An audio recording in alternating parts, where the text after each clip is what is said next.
Hello दोस्तों, आप कैसे हैं। मैं उम्मीद करता हूं कि आप लोग अच्छे होंगे।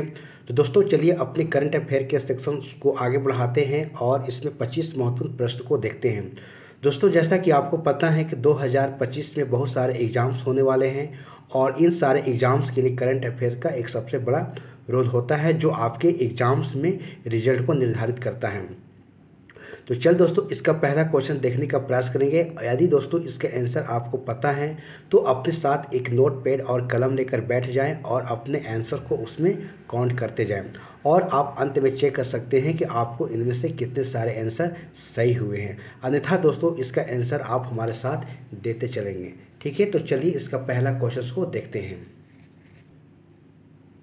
तो दोस्तों यहाँ पर पहला क्वेश्चन को आप देख सकते हैं। पहला क्वेश्चन है कि अंतर्राष्ट्रीय महिला दिवस कब मनाया जाता है। ठीक है, तो आप देख सकते हैं ऑप्शन है 3 मार्च, 5 मार्च, 6 मार्च या फिर 8 मार्च। तो आप इसे बताने के प्रयास करेंगे कि अंतर्राष्ट्रीय महिला दिवस कब मनाया जाता है। ठीक है, तो आप इसका जल्दी से आंसर देने के प्रयास करेंगे। दोस्तों जैसा कि आपको पता है कि 8 मार्च को जो अंतर्राष्ट्रीय महिला दिवस मनाया जाता है, तो आप इस चीज़ को ध्यान में रखेंगे। और इसकी घोषणा अगर बात करें दोस्तों तो 1977 में संयुक्त राष्ट्र के द्वारा इसकी आधिकारिक रूप से की गई थी। ठीक है, तो आप इस चीज़ को ध्यान में रखेंगे। दोस्तों अगर इस दिवस की बात करें तो महिलाओं की समानता के बारे में जागरूकता को बढ़ाने के लिए यह दिवस मनाया जाता है और 2025 की जो इसका थीम है तेज़ी से कार्य करना। ठीक है, तो आप इस चीज़ को यहाँ पर ध्यान में रखेंगे। दोस्तों जैसा कि आपको पता है कि सरोजिनी नायडू के जन्म दिवस पर जो कि भारत में राष्ट्रीय महिला दिवस हर साल जो कि 13 फरवरी को मनाया जाता है। ठीक है, राष्ट्रीय महिला दिवस, लेकिन ये दोस्तों क्या है, अंतर्राष्ट्रीय महिला दिवस है। ठीक है, तो आप इस चीज़ को ध्यान में रखेंगे। ठीक है, तो चलिए अगला क्वेश्चन को देखते हैं। देखिए दोस्तों अगला क्वेश्चन देख सकते हैं। ठीक है, कि क्रिसिल की एक रिपोर्ट के अनुसार वित्तीय वर्ष 2025-26 के में भारत के वार्षिक जीडीपी की वृद्धि दर क्या है। ठीक है, आप देख सकते हैं कि क्रिसिल की एक रिपोर्ट है और यह क्या रिपोर्ट बताया जा रहा है कि वित्तीय वर्ष जो कि हमारा 25-26 में भारत की आधी वास्तविक अगर बात करें जीडीपी की वृद्धि दर कितनी होगी। ठीक है, तो ऑप्शन है 4.5%, 5.5% या 6.5% या 7.5%। तो आप इसके आंसर बताने के प्रयास करेंगे। दोस्तों जैसा कि पता है कि क्रिसिल एक रिपोर्ट में बताया गया है कि 2025-26 में भारत की जो वास्तविक जो जीडीपी है ये 6.5% रहने की उम्मीद जताई गई है। ठीक है, तो आप इस चीज़ को यहाँ पर ध्यान में रखिएगा। तो दोस्तों चलिए, तो दोस्तों क्रिसिल एक क्या है, CRISIL जो है एक भारतीय कंपनी है और यह एक अगर बात करें रेटिंग जो रिसर्च जोखिम और नीति सलाहकार ये सेवाएं देती है। ठीक है, इस चीज़ का ध्यान में रखिएगा। दोस्तों अगर जीडीपी की बात करें तो किसी देश में किसी निश्चित अवधि में उत्पादित सभी वस्तुओं और सेवाओं के मूल्य को मापने वाला एक आर्थिक क्या है, संकेतक है। ठीक है, तो आप इसके बारे में इतना याद रखेंगे। ठीक है, चलिए अगला क्वेश्चन को देखते हैं। देखिए दोस्तों अगला क्वेश्चन देख सकते हैं कि नारी शक्ति से विकसित भारत का सम्मेलन 2025 का आयोजन कहाँ पर किया गया। ठीक है, आप देख सकते हैं कि नारी शक्ति से विकसित भारत सम्मेलन 2025 का आयोजन कहाँ पर किया गया है। तो ऑप्शन है लखनऊ में, नोएडा में, पुणे में या फिर नई दिल्ली में। तो आप इसके आंसर बताने के प्रयास करेंगे। दोस्तों जैसा कि आप देख सकते हैं कि 8 मार्च को अंतर्राष्ट्रीय महिला दिवस पर बात करें तो राष्ट्रपति द्रौपदी मुर्मू जी के द्वारा नई दिल्ली में नारी शक्ति से विकसित भारत सम्मेलन 2025 का उद्घाटन किया गया है। ठीक है, तो आप यहाँ देख सकते हैं यहाँ पर नई दिल्ली में। ठीक है, तो इस चीज़ को आप यहाँ पर ध्यान में रखिएगा। दोस्तों अगर इस सम्मेलन की बात करें तो महिला एवं बाल विकास मंत्रालय के द्वारा इसे किया गया। ठीक है, तो ये भी आप ध्यान में रखिएगा। दोस्तों अगर इस सम्मेलन की बात करें हम तो इस सम्मेलन में जो कि सैनिक बलों की महिला अधिकारी, दिल्ली पुलिस, महिला भारत स्वयंसेवकों और आंगनबाड़ी कार्यकर्ताओं, आशा कार्यकर्ताओं और स्वयं सहायता समूह के सदस्य में शामिल हुए थे। ठीक है, तो आप इस चीज़ को यहाँ पर समझने के प्रयास करेंगे। ठीक है, तो चलिए अगला क्वेश्चन को देखते हैं। ठीक दोस्तों यहाँ पर 4 नंबर क्वेश्चन देखेंगे। आप देख सकते हैं कि प्रधानमंत्री नरेंद्र मोदी की ओर से बारबाडोस के मानद जो कि ऑर्डर ऑफ द फ्रीडम पुरस्कार को किसने ग्रहण किया है। ठीक है, तो ऑप्शन देख सकते हैं जो कि पीयूष गोयल हैं, डॉक्टर एस जयशंकर जी हैं, राजनाथ सिंह हैं या फिर पवित्रा मार्गे रीटा हैं। ठीक, आप इसके आंसर बताने के प्रयास करेंगे। देखिए दोस्तों, अगर बात करें हम पवित्रा जो कि मार्गेरिटा को, तो इन्होंने देख सकते हैं कि प्रधानमंत्री नरेंद्र मोदी की ओर से जो कि बारबाडोस के मानद और ऑर्डर ऑफ द फ्रीडम पुरस्कार को ग्रहण किए हैं। ठीक है, तो आप इस चीज़ को यहाँ पर ध्यान रखिएगा। दोस्तों, अगर यह पुरस्कार की बात करें तो बारबाडोस ने यह पुरस्कार पीएम मोदी को 2024 में प्रदान करने की घोषणा की थी, जिसे अभी दिया गया। ठीक है, तो आप इस चीज़ को ध्यान में रखेंगे। तो चलिए दोस्तों, अगला क्वेश्चन को देखते हैं। दोस्तों, यहाँ पर बातें आ रही है बारबाडोस की, तो अगर देखें तो यह एक क्या कैरिबियन जो कि देश है, और इसकी राजधानी की बात करें तो ब्रिज टाउन है, और राष्ट्रपति यहाँ के सेंड्रा मैसन है, और प्रधानमंत्री यहाँ के मिया मोटले हैं, और मुद्रा की बात करें तो यहाँ की डॉलर है। ठीक है, तो आप इस चीज़ को यहाँ पर इतना ध्यान में रखिएगा। तो चलिए अगला क्वेश्चन को देखते हैं। क्वेश्चन देख सकते हैं कि EY entrepreneur of the year 2025 India award से किसे सम्मानित किया गया। ठीक है, तो आप देख सकते हैं कि EY इंटर जो कि प्रियोनियर जो है of the year 2025 India award से किसे सम्मानित किया गया। ठीक है, तो ऑप्शन है नितिन कामत है, उर्वशी जो कि सिन्हा है, और किरण मजूमदार सो हैं, या फिर सुनील मित्तल हैं। तो आप इसके आंसर बताने के प्रयास करेंगे। ठीक है, कि EY entrepreneur of the year 2025 किसे दिया गया। ठीक है, चलिए तो दोस्तों, अगर यहाँ बात करें हम नितिन कामत को, तो नितिन कामत को जो है जो कि EY entrepreneur of the year 2025 award से इन्हें सम्मानित किया गया। ठीक है, तो आप इस चीज़ को ध्यान रखेंगे। दोस्तों, अगर बात करें यहाँ पर, तो नितिन कामत की बात करें हम, तो ऑनलाइन स्टॉक ब्रेकिंग जो कि कंपनी है जो कि जीरोधा लिमिटेड के संस्थापक और मुख्य कार्यकारी अधिकारी CEO भी हैं। ठीक है, तो आप इस ध्यान में रखेंगे। दोस्तों, अगर EY entrepreneur of the year India award की बात करें हम, तो भारत में सबसे जो कि प्रतिष्ठित व्यावसायिक पुरस्कारों में से एक है। ठीक है, तो आप इसे याद रखिएगा। ठीक है, चलिए दोस्तों, अगला क्वेश्चन को देखते हैं। आइए दोस्तों, अगला क्वेश्चन को देख सकते हैं। क्वेश्चन है कि फेस्टिवल ऑफ लेटर्स 2025 का आयोजन कहाँ पर किया जा रहा है। ठीक है, आप देख सकते हैं कि क्वेश्चन है कि फेस्टिवल ऑफ लेटर्स 2025 का आयोजन कहाँ पर किया जा रहा है। तो ऑप्शन देख सकते हैं कि मुंबई है, कोलकाता है, नई दिल्ली है, और रांची है। तो आप इसके आंसर बताने के प्रयास करेंगे कि फेस्टिवल ऑफ लेटर्स 2025 का आयोजन कहाँ पर किया जा रहा है। ठीक है, ऑप्शन है मुंबई है, कोलकाता है, नई दिल्ली है, और रांची है। तो आप इसके आंसर बताने के प्रयास करेंगे। देखिए दोस्तों, अगर बात करें हम, तो फेस्टिवल ऑफ लेटर्स 2025 के आयोजन की बात करें हम, तो इसे कहाँ, तो नई दिल्ली में से आयोजन किया जा रहा है। ठीक, आप इसको देखेंगे। दोस्तों, अगर इसकी आयोजक की बात करें हम, जो इसका ऑर्गेनाइजर है साहित्य अकादमी जो कि सांस्कृतिक मंत्रालय भारत सरकार के द्वारा इसे किया जा रहा है। ठीक है, और यह दोस्तों 7 से लेकर 12 मार्च 2025 को जो कि इसे मार्च में इसके किया जा चुका है। ठीक है, तो इस चीज़ को देखेंगे। दोस्तों, अगर इसके उद्घाटन की बात करें तो केंद्रीय मंत्री गजेंद्र सिंह शेखावत इसे किए थे, और जबकि इसके मुख्य अतिथि की बात करें हम, तो प्रख्यात अंग्रेजी नाटककार महेश दातनी है। ठीक है, तो आप इस चीज़ को ध्यान में रखेंगे। दोस्तों, अगर बात हो रही थोड़ा साहित्य अकादमी की बात करें हम, तो इसकी स्थापना जो कि 12 मार्च 1954 को हुई थी, और इसकी नई दिल्ली में जो कि इसके कार्यालय की बात करें नई दिल्ली के रविंद्र भवन में है। और इसका उद्देश्य की बात करें दोस्तों, तो उच्च साहित्यिक मानदंड स्थापित करना है, और वर्तमान अगर इसके अध्यक्ष की बात करें माधव कौशिक हैं। ठीक है, तो इतना बातों को आपको याद रखना है। चलिए दोस्तों, यहाँ अगला क्वेश्चन दे सकते हैं कि मुशफिकुर रहीम ने वनडे क्रिकेट से संन्यास लेने की लिया। ठीक है, और वह किस देश के क्रिकेटर, देख सकते हैं कि मुशफिकुर जो है रहीम ने वनडे क्रिकेट से संन्यास ले लिया। ठीक है, और वह किस देश के क्रिकेटर है। तो ऑप्शन है पाकिस्तान के, अफगानिस्तान के, बांग्लादेश के, या फिर साउथ अफ्रीका के। तो आप बताने के प्रयास करेंगे। दोस्तों, यहाँ देख सकते हैं, अगर बात करें हम मुशफिकुर रहीम को, तो यह जो है कहाँ के हैं, तो यह बांग्लादेश के हैं, जो कि यहाँ पर देख सकते हैं कि वनडे क्रिकेट से संन्यास लिए हैं। ठीक है, तो आप इनके बारे में बांग्लादेश नाम याद रखेंगे, बांग्लादेश के हैं। ठीक है दोस्तों, अगर इसमें कुछ और भी बातें देखा जाए, तो आप देख सकते हैं कि भारत के जो टेबल टेनिस खिलाड़ी हैं जो कि शरद कमल ने भी संन्यास लेने की घोषणा कर दी है। तो इस प्रकार से आप शरद कमल का भी नाम को याद रखेंगे। ठीक है, तो चलिए अगला क्वेश्चन को देखते हैं।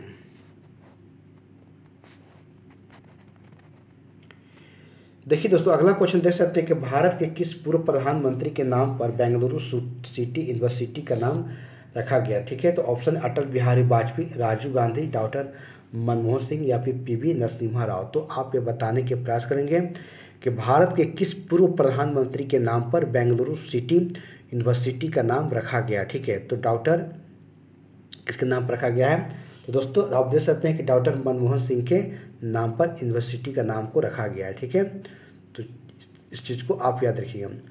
दोस्तों यह देख सकते हैं कि अब भारत में डॉक्टर मनमोहन सिंह के नाम का पहला विश्वविद्यालय होगा। ठीक है, और दोस्तों बेंगलुरु सिटी की बात करें हम यूनिवर्सिटी की, तो इसकी स्थापना जो है 2017 में हुई थी। ठीक है, तो आप ये चीज़ को यहाँ पर याद रखिएगा।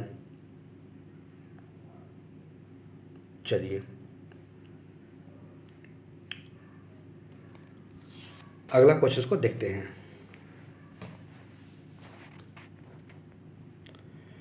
दोस्तों ये अगला क्वेश्चन देख सकते हैं कि जो प्रित्जर पुरस्कार जो है 2025 में किसे प्रदान किया गया। तो ऑप्शन है रिकेल यामामोटो जापान को, या डेविस चिपरफील्ड यूनाइटेड किंगडम को, या फिर लियो जियाकुन चीन को, या फिर बीबी दोषी भारत को। तो आप ये बताने के प्रयास करेंगे जो प्रित्जर पुरस्कार जो है 2025 किससे दिया गया। ठीक है,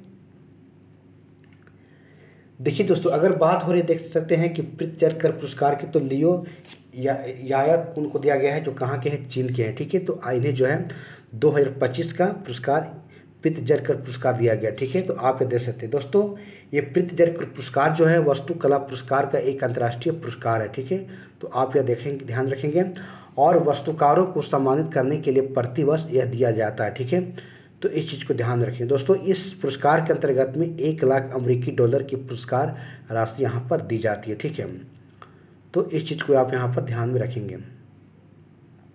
चलिए तो अगला क्वेश्चन को देखते हैं। दोस्तों यहाँ देख सकते हैं अगला क्वेश्चन है कि पहली महिला विधि सचिव के रूप में किसे नियुक्ति किया गया। ठीक है, यानी कि पहली महिला विधि सचिव के रूप में किसे नियुक्ति किया गया। तो पहला है आरती सरीन को, अंजू राठी राणा को, या फिर साधना सक्सेना नायर को, या फिर अक्षता कृष्णमूर्ति को। तो आप ये बताने के प्रयास करेंगे कि पहली महिला विधि सचिव के रूप में किससे नियुक्ति किया गया। ठीक है दोस्तों, अगर बात करें हम तो अंजू राणा राठी की, तो इन्हें जो है पहली महिला विधि सचिव के रूप में से इन्हें नियुक्ति किया गया। ठीक है, तो आप इनका नाम को याद रखेंगे। ठीक है दोस्तों, अगर विधि सचिव के कार्य की बात करें तो भारत सरकार को विभिन्न नीतियों और संवैधानिक मामलों पर कानूनी जो कि परामर्श देना है, इनका कार्य हो है। ठीक है, तो आप इस चीज़ को यहाँ पर ध्यान में रखेंगे। चलिए तो अगला क्वेश्चन को देखते हैं।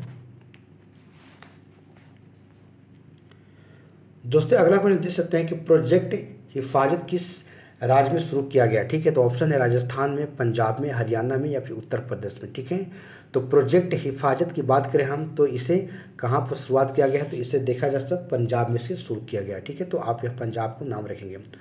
दोस्तों पंजाब में जो यहाँ के सरकार है, राज्य में महिलाओं की सुरक्षा और सम्मान सूचित करने के लिए प्रोजेक्ट हिफाजत की शुरुआत को की है। ठीक है, और दोस्तों इसका जो मुख्य उद्देश्य है कि महिलाओं और बच्चों के खिलाफ हिंसा के पीड़ितों के लिए प्रतिक्रिया तंत्र को मजबूत करना है। ठीक है, तो आप इस चीज़ को ध्यान में रखेंगे। चलिए तो अगला क्वेश्चन को देखते हैं। 12 नंबर क्वेश्चन देखेंगे कि फ्रेंड जो कि डैरिंगटन पुरस्कार 2025 से किसे सम्मानित किया गया। ठीक है, तो ऑप्शन है सुदर्शन पटनायक को, निखिल सिंघल को, या फिर मायना जो कि स्वामी को, या फिर विनोद कुमार शुक्ल को। तो आप यह बताने के प्रयास करेंगे कि फ्रेंड जो कि डैरिंगटन पुरस्कार 2025 से किसे सम्मानित किया गया है। ठीक है,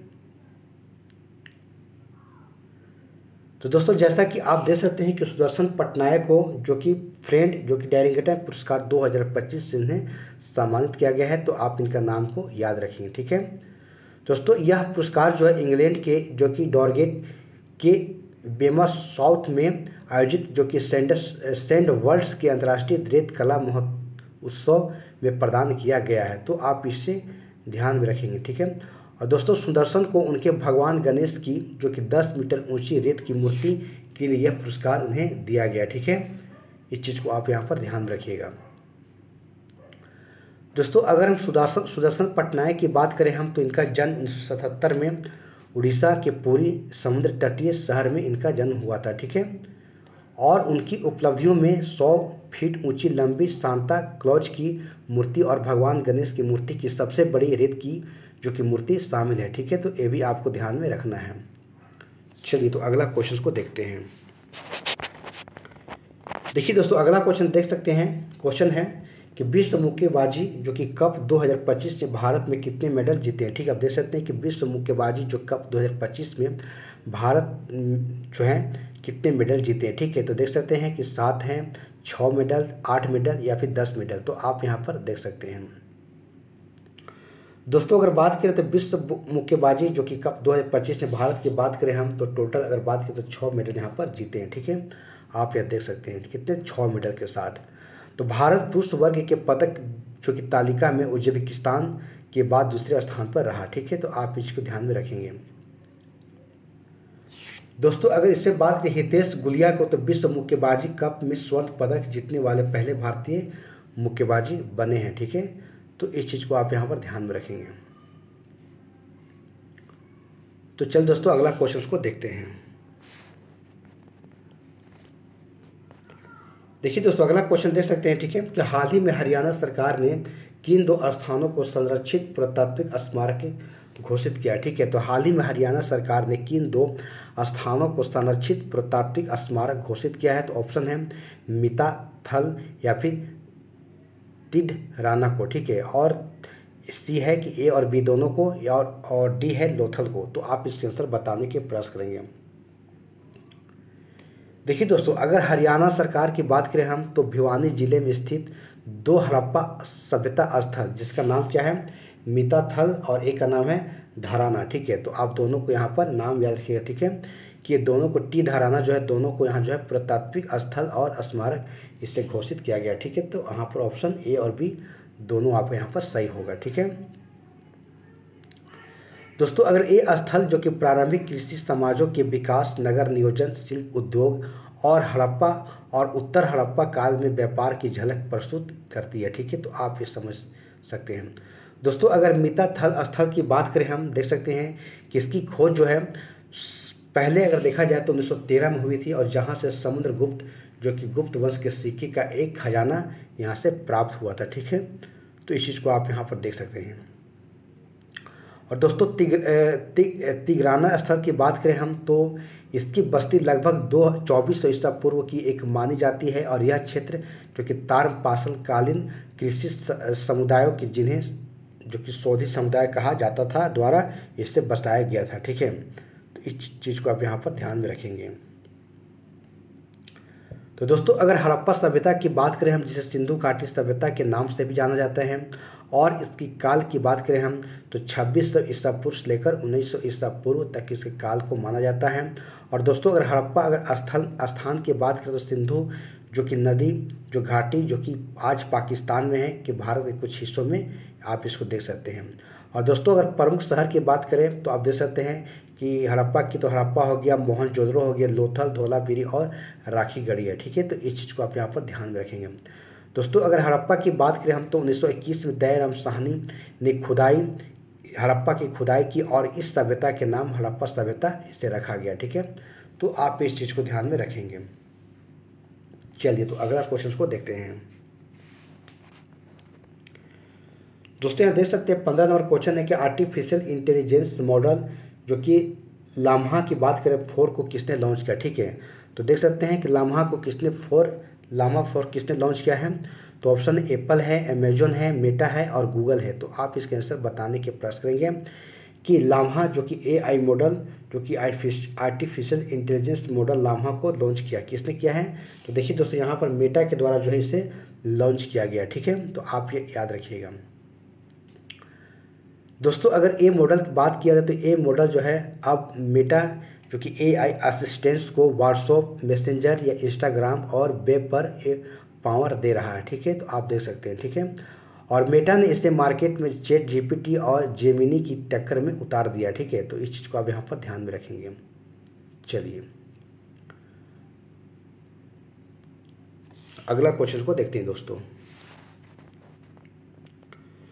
दोस्तों अगला क्वेश्चन देख सकते हैं कि अग्निशमन एवं बचाव सेवाओं का डीजीपी कैसे नियुक्त किया गया। ठीक है, अग्नि जो कि समन एवं बचाव सेवाओं को डीजीपी किसे नियुक्ति किया? तो ऑप्शन है निधि तिवारी को, पूनम गुप्ता को, सीमा अग्रवाल को या फिर सुनील कक्कड़ को। तो आप यहाँ पर बताने के प्रयास करें दोस्तों, सी ऑप्शन, ठीक है, आप देख लीजिएगा। तो वही बता रहे दोस्तों कि निधि तिवारी हैं, पूनम गुप्ता हैं, सीमा अग्रवाल है या फिर सुनीता कक्कड़ है। तो आप बताने के प्रयास करेंगे। देखिए दोस्तों, अगर अग्निशमन एवं बाल बचाव सेवा का डीजीपी की बात करें हम, तो इससे जो कि सीमा अग्रवाल को जो है इसे नियुक्त किया गया, ठीक है। तो आप इनका नाम को याद रखेंगे। चलिए तो दोस्तों अगला क्वेश्चन को देखने का प्रयास करेंगे। आइए देखिए दोस्तों, अगला क्वेश्चन है कि अगले जो कि 2 वर्ष के लिए बिम्स्टेक का अध्यक्ष कौन सा देश बना है, ठीक है। तो आप देख सकते हैं कि अगले 2 वर्षों की बातें हो रही है कि अगले 2 वर्षों के लिए बिम्स्टेक का अध्यक्ष कौन सा देश बना है। तो ऑप्शन है भारत है, बांग्लादेश है, श्रीलंका है या फिर म्यांमार है। तो आप इसे बताने के प्रयास करेंगे कि अगले 2 वर्षों के लिए बिम्स्टेक का अध्यक्ष कौन सा देश बना है। देखिए दोस्तों, बात हो रही है बांग्लादेश की, ठीक है। तो बांग्लादेश को अगले 2 वर्षों के लिए आधिकारिक तौर पर जो है इसे बिम्स्टेक का नया अध्यक्ष बनाया गया, ठीक है। और दोस्तों अभी तक इसका अध्यक्ष की बात करें हम तो थाईलैंड था, ठीक है। और बांग्लादेश के मुख्य सलाहकार मोहम्मद यूनुस ने इसे अध्यक्षता को स्वीकार कर दी है, ठीक है। तो इस चीज़ को ध्यान में रखेंगे। और दोस्तों अगर बिम्स्टेक सम्मेलन की बात करें हम, तो इसे जो कि आयोजन जो बात करें 2025 में, तो 4 से 6 अप्रैल कहाँ पर, तो जो कि इससे आयोजन होने वाला है, ठीक है। और आयोजन स्थल की बात करें तो बैंकॉक कहाँ, तो थाईलैंड में, ठीक है। तो इस चीज़ को आप ध्यान रखेंगे। दोस्तों अगर बिम्स्टेक शिखर सम्मेलन की बात करें हम, तो शिखर सम्मेलन में बैंकॉक विजन 2030 को अपनाया जाएगा, ठीक है। इस चीज़ को ध्यान रखेंगे। और दोस्तों बिम्स्टेक का जो फुल फॉर्म होता है कि bay of Bengal initiative for multi sectoral technical and economic corporation होता है, ठीक है। और आप इसे देख सकते हैं, ठीक है। तो दोस्तों यहाँ देख सकते हैं कि बिम्स्टेक में अगर बात करें तो 7 देश टोटल हैं, जैसे कि बांग्लादेश, भूटान, भारत, म्यांमार, नेपाल, श्रीलंका और थाईलैंड है, ठीक है। और इसके वर्तमान महासचिव की बात करें हम तो इंदिरा मणि पांडे हैं, जो भारत से बिलोंग करते हैं। और अगर देश करते बिम्स्टेक देशों की आबादी की बात करते 180 करोड़ आबादी है, ठीक है। तो इस चीज़ को आप ध्यान में रखना है। चलिए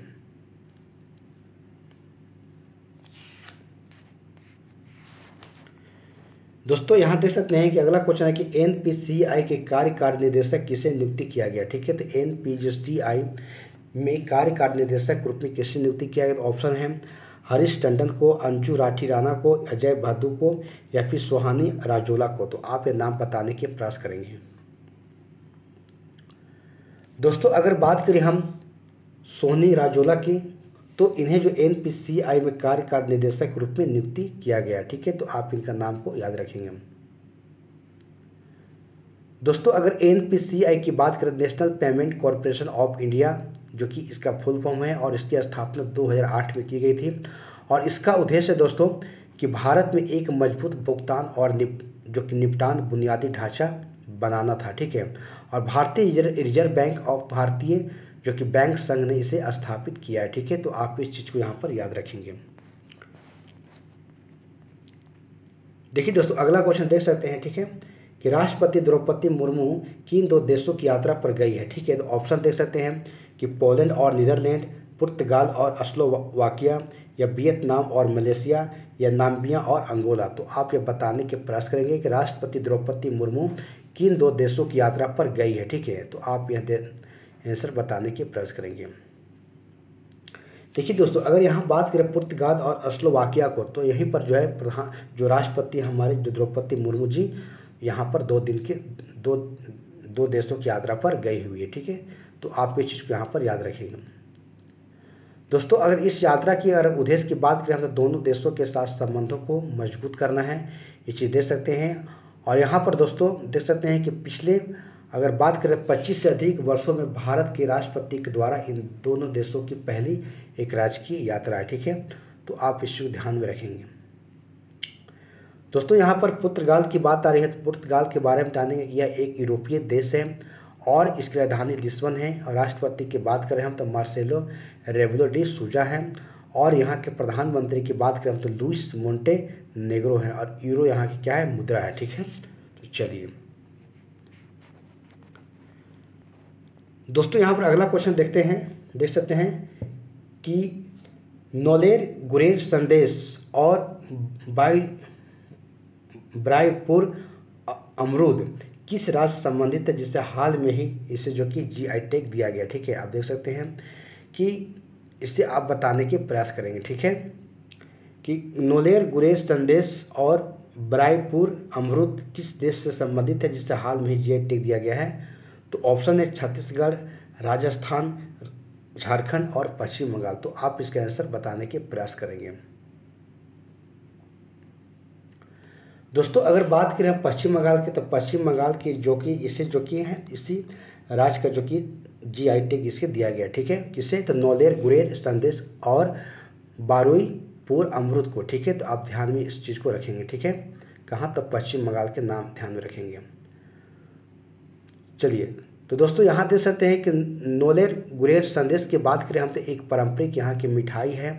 ठीक है, और उसी के बारे में आप यहाँ पर देख सकते हैं जिसको जीआई टैग दिया गया। ठीक है, और जबकि दोस्तों बरुईपुर की बात करें हम, तो अमरूद की एक कृषि है। तो इस चीज़ को आप यहाँ पर ध्यान में रखेंगे। ठीक है, चलिए, तो दोस्तों यहाँ पर 21 नंबर क्वेश्चन देख सकते हैं कि संयुक्त राष्ट्र यूएन की रिपोर्ट के अनुसार भारत एआई निवेश के मामले में विश्व स्तर पर किस स्थान पर रहा है। ठीक है, तो आप इसका आंसर बताने के प्रयास करेंगे कि पहले स्थान पर, या दूसरे स्थान पर, या तीसरे स्थान पर, या फिर 10वें स्थान पर। ठीक है, तो आप बताने के प्रयास करेंगे। ठीक है, कि संयुक्त राष्ट्र यूएन की रिपोर्ट के अनुसार भारत एआई निवेश के मामले में वैश्विक स्तर पर किस स्थान पर रहा है। ठीक है, तो आप ये आंसर बताने के प्रयास करेंगे।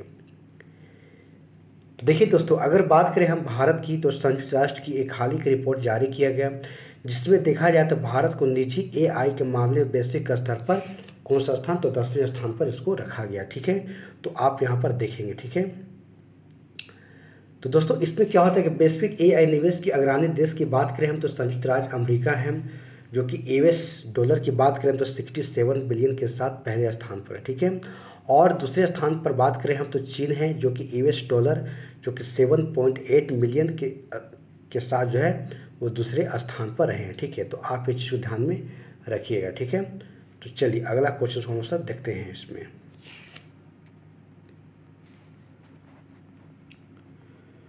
दोस्तों अगला क्वेश्चन देख सकते हैं। ठीक है, कि दुनिया के तीसरा सबसे बड़ा जैव ईंधन उत्पादक देश कौन बना है। ठीक है, तो आप इसके आंसर बताने के प्रयास करेंगे कि दुनिया के तीसरा सबसे बड़ा जैव ईंधन उत्पादक देश कौन बना है। तो आप इसके आंसर बताने के प्रयास करेंगे। देखिए दोस्तों, अगर बात हो रही है कि दुनिया के तीसरा सबसे बड़ा जैव जो कि ईंधन उत्पादक देश कौन बना है, तो यहाँ पर भारत बना है। ठीक है, तो आप भारत का नाम जो है यहाँ पर याद रखेंगे। ठीक है, तो चलिए आगे देखते हैं। दोस्तों यहाँ देख सकते हैं अगला क्वेश्चन है। ठीक है, कि किस राज्य में 14 साल तक की लड़कियों को फ्री कैंसर वैक्सीन मिलेगी। तो ऑप्शन देख सकते हैं कि छत्तीसगढ़ है, राजस्थान है, और उसके बाद देख सकते हैं कि कर्नाटक है और महाराष्ट्र है। तो आप आंसर बताने के प्रयास करेंगे कि किस राज्य में 14 साल तक की लड़कियों को फ्री कैंसर वैक्सीन मिलेगी। ठीक है, तो चलिए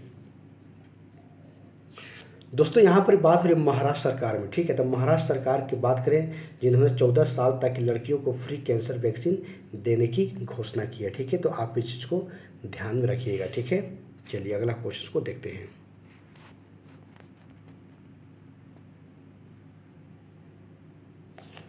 दोस्तों यहाँ अगला क्वेश्चन देख सकते हैं। ठीक है, क्वेश्चन है यहाँ पर देख सकते हैं कि दुनिया के तीसरा सबसे बड़ा जो कि जैव ईंधन उत्पादक देश कौन बना है। तो आप वही क्वेश्चन दोस्तों रिपीट हो गया है, आप देख सकते कौन बना, तो भारत बना है। ठीक है, तो आप यहाँ पर भारत का नाम याद रखिएगा। ठीक है, तो चलिए देखिए दोस्तों, अगला क्वेश्चन है कि यामांडू ओवैसी किस देश के राष्ट्रपति के रूप में शपथ ली है। तो आप ये बता सकते हैं कि जो यामांडू ओवैसी हैं किस देश के राष्ट्रपति के रूप में शपथ लिए हैं। तो आप इस बताने के प्रयास करेंगे। ठीक है,